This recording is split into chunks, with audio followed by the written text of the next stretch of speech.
Hello. On this edition of News Analysis, we're asking what lies ahead for Libya as Gaddafi forces set for a prolonged war. How long will the NATO mission continue, and is it steering Libya towards freedom and justice for all? Stay with us.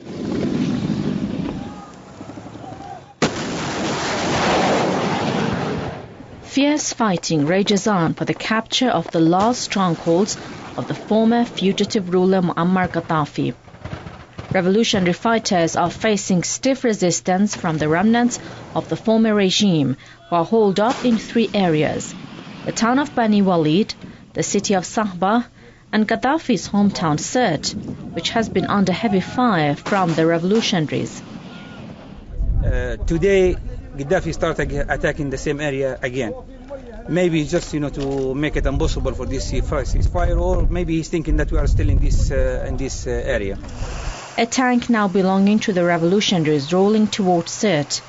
The revolutionaries maintain their high morale for the fight. These are the tanks of the tyrant, the ones he used to kill the children of Misrata. God is the greatest. We are the revolutionaries of Misrata, and we are coming.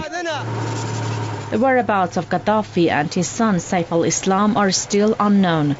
Gaddafi himself has given a new audio message in which he insisted he is still Libya's ruler. However, realities on the ground show the status quo is irreversible. The new flag has replaced that of Gaddafi's at the UN, where a summit has been held on Libya. Addressing the participants, the head of Libya's National Transitional Council, Mustafa Abdel Jalil, said Gaddafi and his henchmen will be brought to justice. Meanwhile, the NTC is receiving more global recognition. The African Union has just recognized the Council as Libya's legitimate government. A new Libya has just emerged. Well, let's get more now from Mr. Sabri Malik, spokesman for the Libyan Democratic Party in London, Dr. E. Michael Jones, editor of Culture Wars magazine in Indiana, and also we're expecting Dr. Webster Tarpley, author and historian in Washington, to join us shortly. I'll start my first question with Mr. Sabri Malik. Mr. Malik, does Gaddafi think that he can still win this war, and why is he still clinging on to power? What he thinks is neither here nor there. The fact is that he's no longer in power. It is impossible for him to go back to power in Libya. The Libyan people have rejected him. It is now time to prepare Libya for democracy. I would like to say in this respect to thank Mr. Obama for his speech to the Libyan people today.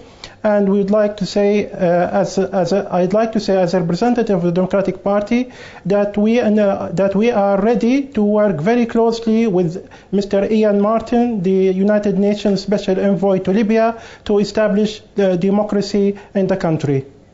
Okay, Dr. Jones, if I can put this question to you as well, before we move ahead with the remarks that were made today at the UN, is there, do you think, still strong support for Gaddafi in Libya? I think there is. I think there is strong support, and I think that there is strong support because Muammar Gaddafi ran his government in the interest of the Libyan people.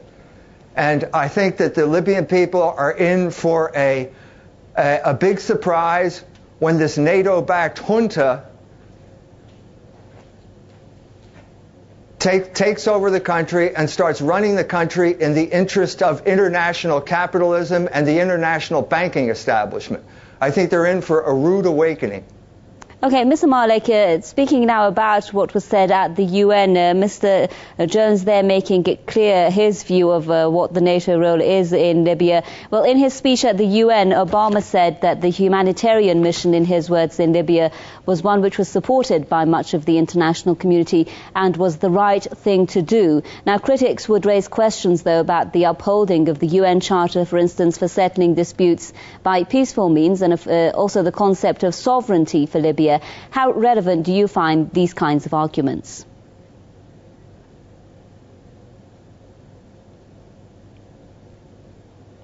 Mr. Malik. Well, The United Nations' role in Libya now is to help us establish democracy in the country. The United Nations so far has done a good job, humanitarian help. We are very thankful, and it is now time now to think ahead for the future of Libya. We in the Democratic Party support Mr. Dr. Abdurrahman Swehli bid to become the head of the Executive Council of the NTC. We think it's time now for Dr. Mahmoud Jibril al-Warfalli to leave the political scene because he used to work for Gaddafi and the Libyan people do not want him. It's now time for a fresh start in Libya. Okay, well, just remaining on that question of the legal arguments that have been put forward, Dr. Jones, neither UN resolutions 1970 or 1973 permitted NATO to initially bomb or to arm or supportive action in Libya to obtain regime change. But people would say that's what practically happened because when it comes to helping the revolutionaries oust Gaddafi, that needed to be done. This is preposterous. This is a NATO-backed junta overthrowing a government that did nothing to harm any country in NATO. This was an act of naked aggression. There is no rule of law possible here when there's this type of aggression is permitted. It's preposterous to talk about the rule of law in a situation like this. This is a looting operation. This is the NATO's attempt to use the Arab Spring revolutions as cover to take over a country, a sovereign country that has not attacked NATO, and to loot this country of its resources, its oil, its water, and its gold. All right, I'm just hearing that Dr. Tarpley is now joining us live from Washington, so let's get him into the discussion as well. Dr. Tarpley, I don't know if you've been listening to the discussion, but we're right now discussing what lies ahead for Libya when we speak of NATO's role up until now and when we speak of what the NTC is facing. The question would now be, do you think that, first of all, Gaddafi is still strong enough to remain in power? And do you think that, as President Obama said today, that this is a humanitarian mission that has been continuing in Libya, and he said will still continue? Well, I think we have to remember there are two traditions here in the United States. You have a certain kind of imperialist politician like maybe Nixon or Bush the Younger. These are brutal thugs. They talk about bombing people back into the Stone Age and bring it on and all the rest of it. Then we also have that other tradition, the tradition of the hypocrites. We had Woodrow Wilson, and we've got Obama today. I think Obama, based on that performance at the United Nations today, he should get the Nobel Prize for hypocrisy. This is a country that has been raped. Libya was, after all, the most advanced standard of living in Africa as measured by the United Nations Human Development Program in terms of health, education, welfare, the status of women, and many, many other social and economic measures. There was also the most advanced water infrastructure, really, of just about any place in the world. And, of course, a lucrative oil industry, but many other things that were being promoted. This has now been completely smashed. Today we had the imperialist twins at the UN, I guess, Jalil and Jabril, telling us that it's 25,000 people killed.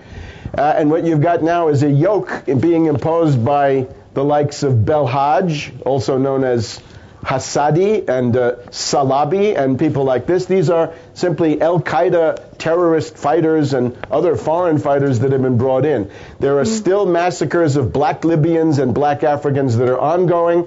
The U.S. Special Forces have been on the ground continuously the whole time. And nevertheless, these rebels are militarily impotent. They're not able, after about 3 weeks, to capture either Sirte or Bani Walid or Saba there in the southern part. There are vast areas of Libya that are not under their control. So Libya has been raped, and the performance today by Obama, I think, is it's a new low in the moral and intellectual bankruptcy of the Obama regime. I think the interesting question is, how long will the guerrilla war go on? I think it'll go on for a very, very long time. Right. Let's get Mr. And I Malik. think you'll find that if the NATO forces push on to switch their assets into Syria. If they begin their aggression against Syria, the rebels may find tough going. I'd like to get Mr. Malik's view on this. Mr. Malik, one senior NTC official has been quoted as saying that over 70% of the Libyan fighters who have been fighting on the ground object to the intervention of NATO and Western forces. Now, is this, do you think, going to be rather the fact that NATO has said that it will still continue its presence and the concerns about the extended presence of UN and the US in Libya, is this going to be interpreted as intervention or assistance? The international community now is united to establish democracy in Libya. We are very thankful to the United Nations and to NATO for the great help they gave us in our time of difficulties, in our time of violence by Gaddafi. It is now time to thank the international community. This is not time to call America names. What Mr. Obama said today is good. We are all for it. We believe that the United States of America is now trying to help the Libyan people to establish democracy. We welcome this greatly. We are very thankful. All right, Dr. Jones, Mr. Malik's there saying that it's not now the time to start calling names. Obama said the NATO-led mission will continue so long as the threat of insecurity remains. How long do you think that is supposed to mean? I think it's going to be a long time. And I think what we're seeing here is American forces spread out in one incomplete invasion after another throughout the entire Middle East. None of the invasions has been successful. Not one country has been pacified. In not one country do the people who have been occupied agree with the occupiers. They all see them as alien invaders, and they all want them out. And now we have just added one more country to that long list of countries that perceive America as an aggressor. So yes, it's going to go on for a long time. And in addition to that, every revolution leads to a civil war, and this civil war is going to happen soon because these people are going to start fighting amongst each other. It's already happened. They're going to start fighting over the spoils, so who's going to get the loot? And that's going to complicate matters still further. Right, and Dr. Tarpley, if I could put this question to you as well, when Mr. Malik says that it's now time for Libya to move on, to let the Transitional Council go forward with the democratic process that it's seeking, the question that still remains, though, is will the revolutionaries be able to maintain and control political power in Libya without NATO backing, without US and UN backing, amid, of course, the lots of reports that we've been hearing about divisions in this force, and also the prominent concern among all revolutions now in the Middle East and North Africa that the revolutionaries, the real revolutionaries, may not actually be in charge. Dr. Tarpley. I'm afraid I don't see any authentic revolutions in these areas. I see some cynical color revolutions and CIA people power coups with a certain amount of disguise going on, camouflage, you might say. It looks to me that you've got a group around Belhaj and his coterie of jihadis, of Al-Qaeda veterans. You've got Gumu in there, the former chauffeur for bin Laden, 6 years in Guantanamo. Belhaj is trying to portray himself as a martyr because he was tortured by the CIA. He was, in fact, a U.S. prisoner of war in Pakistan because he was organizing people to go in and kill the U.S. forces in those countries. And you've got a whole list of these other people. These are most likely the people who assassinated General Yunus at the end of July. And now we've got Salabi coming out and saying a week or two ago that he simply will not tolerate Jalil, who is the head of state in theory, and Jibril, the head of government. Jalil and Jibril really don't seem to control any military forces worth anything. Those seem to be pretty much in the Al-Qaeda and foreign fighters. So I think it's very likely that these thieves will fall out. Look at I don't think that Jalil and Jibril will be able to buy insurance policies very easily because their life expectancy is not good with all of these Al-Qaeda people around who resent them because they are, of course, holdovers from previous Gaddafi governments. On the Western side, Let's look at France. We've got Sarkozy and Cameron made their demagogic tour of Libya a couple of days ago. I don't think they dared go out in public very much in Tripoli. They seem to limit their speechifying to Benghazi. But we have Maître Jacques Vergès in Paris, who has brought a lawsuit against Sarkozy for high crimes against humanity, Nuremberg crimes, and I think there's an excellent basis for that. And again, I would stress, right now, Gaddafi has succeeded really in blocking the path of the color revolutions. Really, every country was supposed to have fallen by now in the Middle East, and it hasn't happened. In particular, Syria has been slowed down now for 6 months because of Gaddafi's resistance.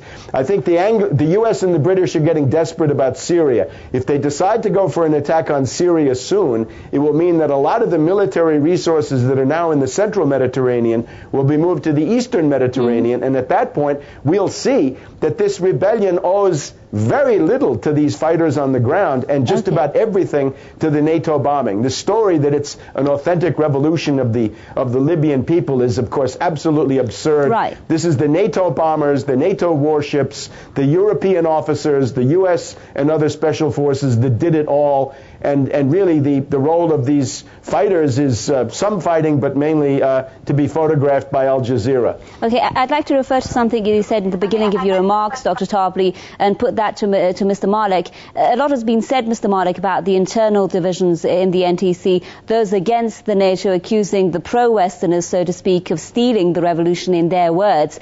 And we also heard the NATO chief, Anders Fogh Rasmussen, he recently expressed concerns about what he called extremists trying to exploit the situation in reference to those who are not pro-Western in the NTC camp. How do you think that is going to affect the situation in terms of when we say, will the NTC be able to get things into its own control? Well, nobody in his right mind would pretend that establishing democracy in a country like Libya will be easy. It is not going to be easy. This is why in the Democratic Party we called right from the beginning for United Nations assistance. Yes, there are divisions within the NTC, that's very clear, but what's happening now is that the Libyans are slowly but surely are getting united to democratize the NTC. This is why we in the Democratic Party support Dr. Abdurrahman Swahili bid to become the head of the Executive Council. Mr. Jibril must leave the scene, as I said earlier. That would help a lot. His job now, as we see it, should be to negotiate with the Warfella tribe to surrender their arms and not try to make the revolutions of Misrata, who led the revolution, to surrender their arms. It's the Warfella who has to surrender and to give up Gaddafi, who is still among the midst in Beni Walid. Right. Dr. Jones, are you optimistic then that a representative election will be held in Libya? And if you're not, what do you think the obstacles are? No, I'm not optimistic. But secondly, I'd like to know what my colleague means by democracy. Does he mean what we have in America? Is that what he considers democracy, where the politicians get bought and paid for by all of the rich lobbyists? What exactly is he talking about here? What about in Libya, you got a free education and you got free health care? In the United States, under this democratic system, the largest cause of bankruptcy in the United States is medical bills. People go to the emergency room and have to pay for their emergency operation with a credit card. The biggest source of debt among the young people, the generation of my children, is education debt. People are loaded down with usurious interest, usurious debt for education, for jobs that don't exist and they can't pay for. We need to contextualize all of this boilerplate about democracy. What do you mean by democracy? You had all of these benefits in Libya going to the Libyan people. Now the country will be put under the advocates of the international banking system, and they will end up the way we are. That's what democracy is, as far as I can tell. Dr. Tarpley, does this mean then, or would you agree with this, that the Western type of democracy is what this international mission is all about? And do you think that is not what the Libyan people would want to see? Democracy is totally irrelevant to this. This is a cynical imperialist attack aiming at the two things that the U.S., the British, and the French value. On the one hand, the oil, and on the other hand, the water. And the water may turn out to be more valuable than the oil.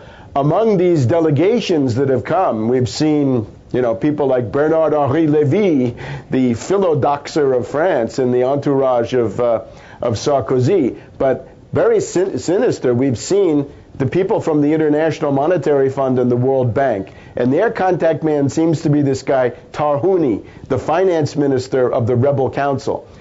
Libya will be under International Monetary Fund conditionality, and that will mean the Washington Consensus, deregulation, privatization, the destruction of any state sector that remains, the destruction of any social welfare system or social safety net, and the destruction of all of those very positive things that Gaddafi had done and his regime to distribute the oil revenue. He's really the best example in the world of a government that did something to distribute oil revenue to increase the general welfare, as we used to say, even in this country.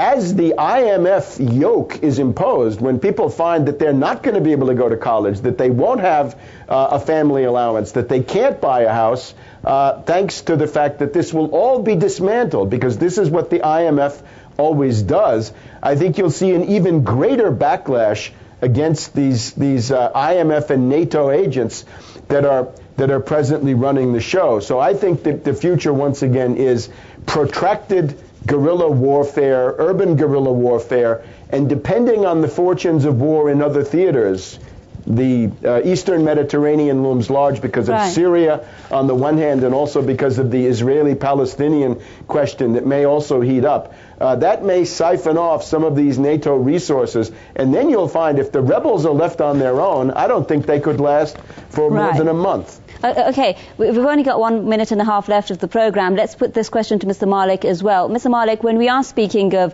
the suggestions of the NTC asking to pay back, being asked rather to pay back for the military support through deals that would be favourable to Western oil interests, of course, other strategic interests that lie in Libya, how relevant do you find these kinds of suggestions? Do you think that there is a danger that although a dictator has been removed from power, and although this has been initially what the Libyan people wanted, they wouldn't, however, want to see these kinds of things happen to their economy, as Dr. Tarpley was saying there, the IMF control being imposed? That's not going to be the case at all. When we have democracy in Libya, and by the way, our definition of democracy is that it's that of a state that doesn't murder, rape, and torture its people. When we have a political peace in Libya, we will be able, being a very rich country, to establish peace and prosperity, and Libya will become part of the international community. We do not want terrorism. We don't want a leader that terrorizes the whole nation to run Libya as we had for 42 years. We have to move on. Well, it's time now for democracy, and people who are listening to me now know what democracy is about. We can learn a lot from the American democratic experience and the European experiences. We are beginning to learn, and I'm sure we'll do a good job. We need the help of the international community, and we will establish democracy. All right, I'm afraid we've run out of time. A lot of questions still remaining, but I'd like to thank Mr. Sabri Malik, spokesman of the Libyan Democratic Party, speaking there from London. In Indiana, Dr. E. Michael Jones, editor of Culture Wars magazine, and in Washington, Dr. Webster Tarpley, author and historian. Thanks so much for joining us, and thanks so much, viewers, for staying with us on this edition of News Analysis from me, Homa Lezgi, and our team here in Tehran. It's goodbye.